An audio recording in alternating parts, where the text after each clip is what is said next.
द्वारा डायल किया गया नंबर अमान्य है। डायल किया गया नंबर अमान्य है।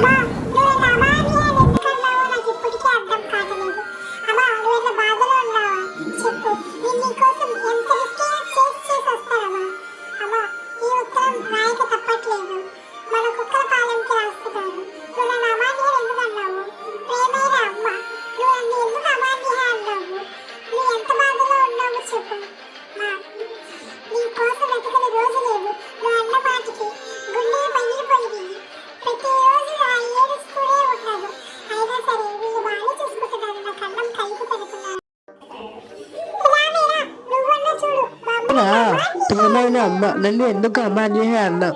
ఓసి పిచ్చోడా, అమాన్య అంటే ఎవరో తెలియదని కాదు, చేసిన నెంబర్ ఎవరో తెలీదు అని అర్థం. పిచ్చోడా, దాన్ని ఆలోచిస్తూ కూర్చున్నావా?